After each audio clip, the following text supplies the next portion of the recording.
Was there once a time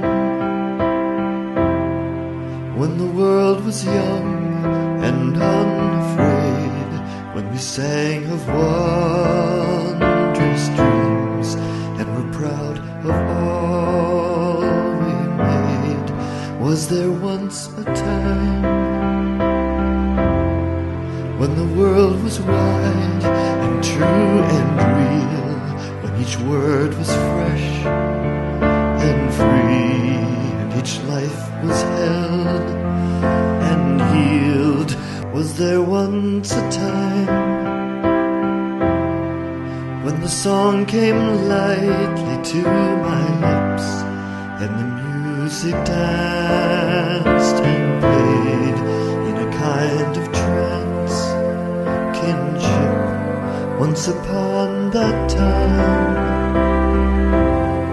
if the world breathed heavy on my back, I could find the strength to sing. I would find a right lyric.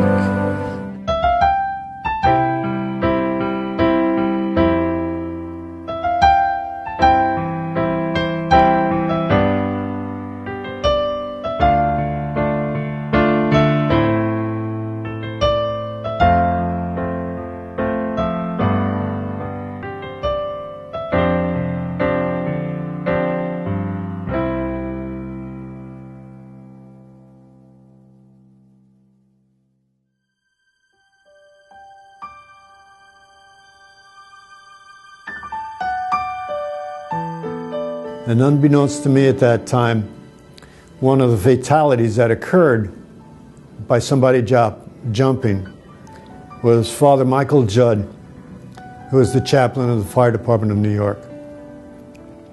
Sometime later, I would find his helmet, carry that with me on my egress.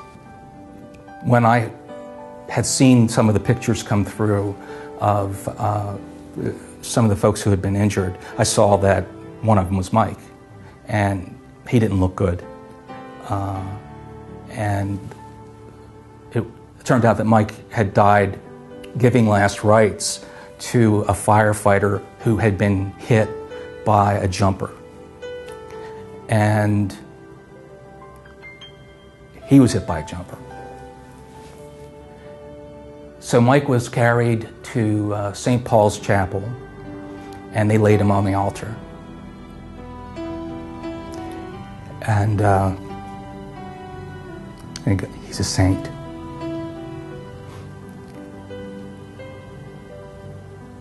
I really miss him.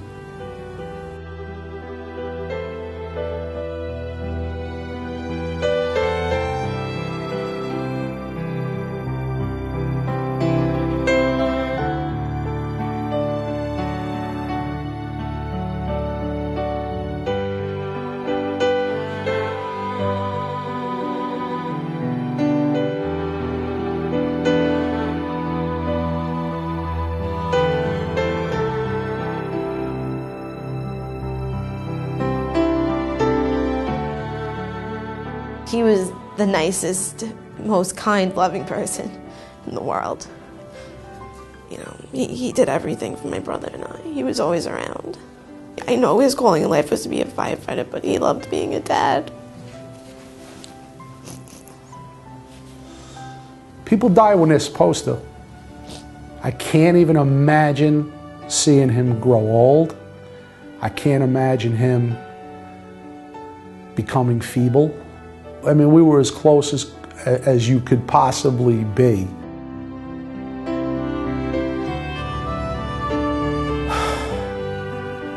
He had a calling. I mean, it's what was supposed to happen. He died a hero.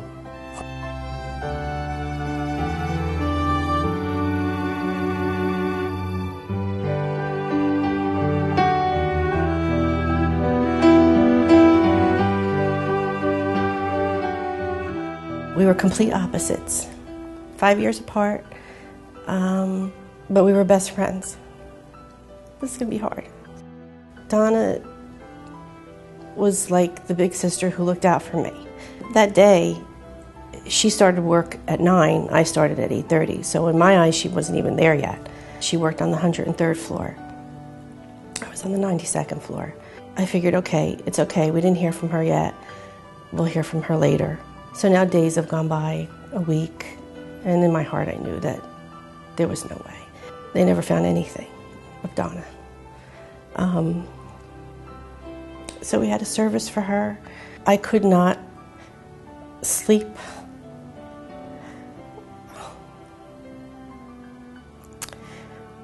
I can't believe somebody could cry for a year every night. I had guilt that I was out and she wasn't.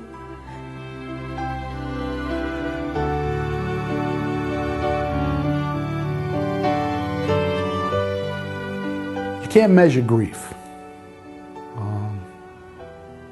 You can't say my pain is worse than your pain. You can't measure someone's loss.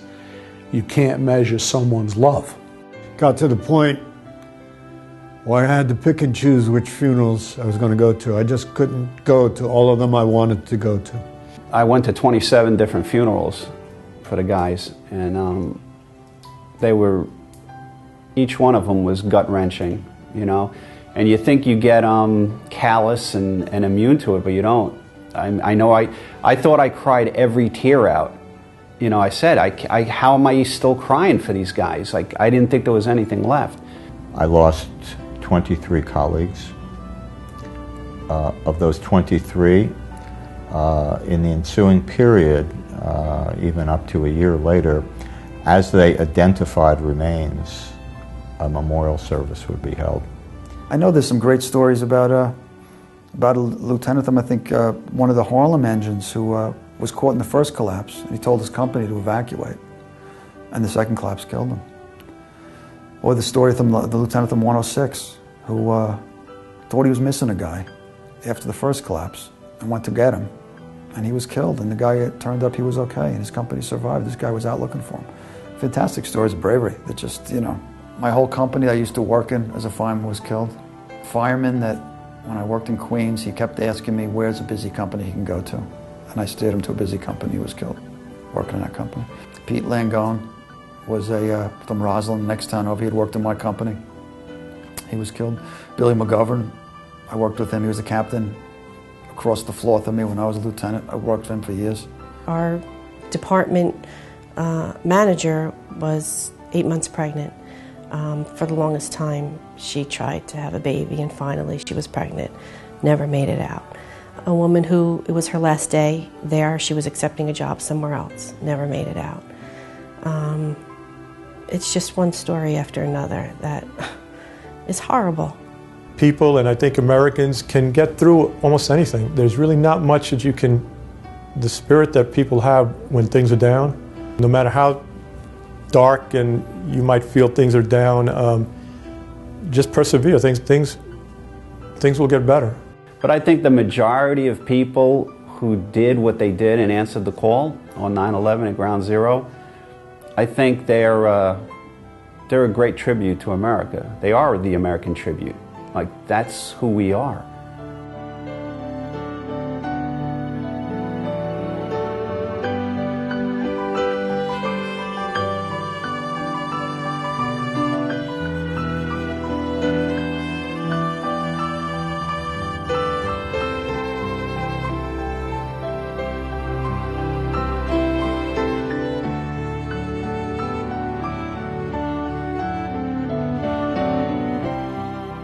That was one of the hardest parts too, dealing with the aftermath.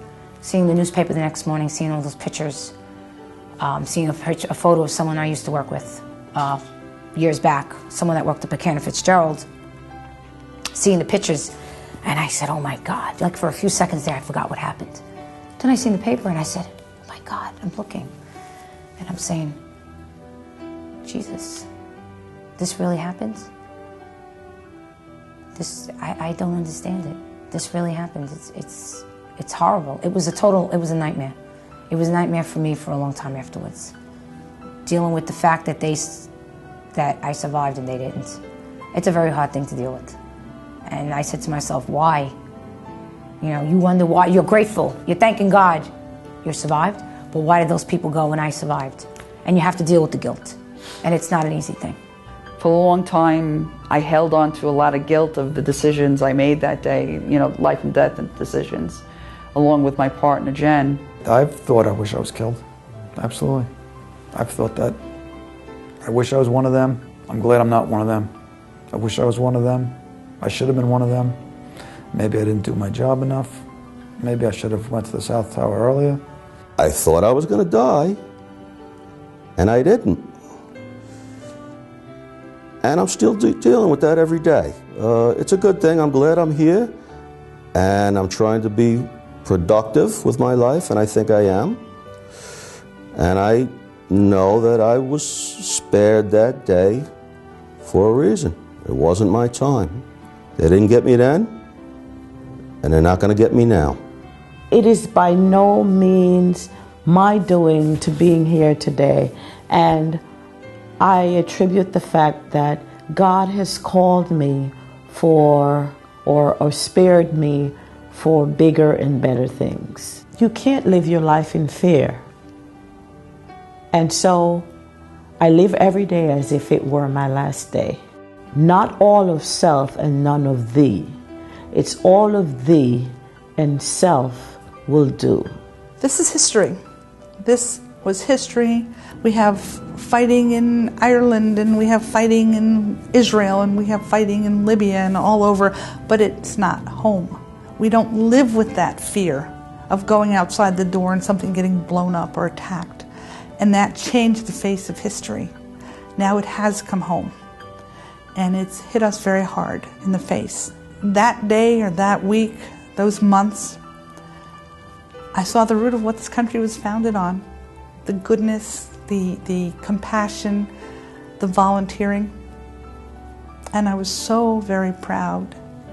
Amongst all the tragedy, I was so proud to be part of this. I learned that things weren't quite as important. I didn't need the biggest house. I didn't need the newest car. I really opened my eyes up to what was important in life. I just wish people would take the time to stop in their busy lives and look at what they have and be thankful for what they have, because there's always somebody worse, and we have so much here. You know, love your family, hug them 10 times more than you ever did, because the real things that matter are those things. I made millions in my aerospace life. I traveled the world. I stayed at the best hotels, first class, you name it, and drove the most beautiful cars. And I thought that's what life was about. That's what we're striving for, right? To get as much as we can. Now, Monica and I, we struggle to make ends meet, but there's a love that God's blessed us with it's so far beyond anything you can dream of. But it's because you've followed through those footsteps of that tragedy, and you do realize what's important, and then God gives you that gift. There is a huge lesson that was learned working at Ground Zero, and that was America coming together as one group. But we as Americans, we cannot forget what we consist of and what we still have. And we forget that, we're going to be forgotten, and we're going to forget what we're about. And we're not going to have that position anymore. And we still do, and we still can even more. And that's something that I think we all worry about and we all are concerned about, especially if you have kids, or if you don't have kids, you're still here surviving. Thankfulness, twice a day. Once in the morning for having permission to get through the night. And then at night, if you remember the movie Saving Private Ryan, the last scene, there's a group of people, looks like a family unit, walking down a tree-lined lane, and when they walk out, they come into a cemetery. And the older gentleman separates himself and goes up to a tomb. He asks one question. Did I do okay? That's my question at night.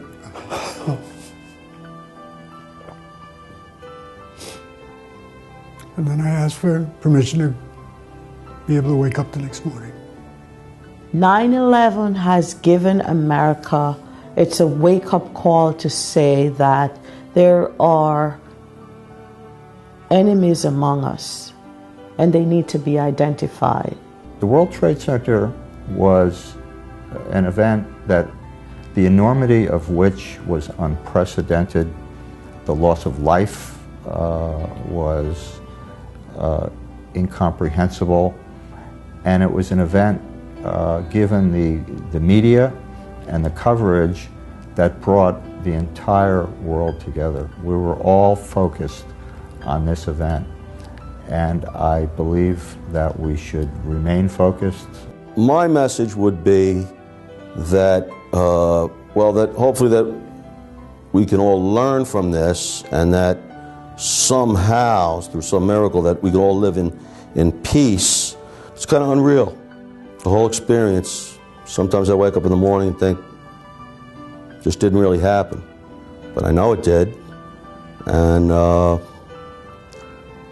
I stated, I'm glad I'm here, and I'm very happy that I was given the opportunity to do my job with very good men, and that we did our job, and I'm very proud of that. God allows us to do this, and that's why our money says, "In God we trust," and everything this nation is from its founders. I think once we turn our back collectively on God, God forbid He turns His back on us, because without Him, this nation and our way of life is nothing. And again, this is no particular religion. This is just knowing that there's something so much grander and more magnificent than we could ever hope to be. And once we think we're the tops, we're going to the bottom.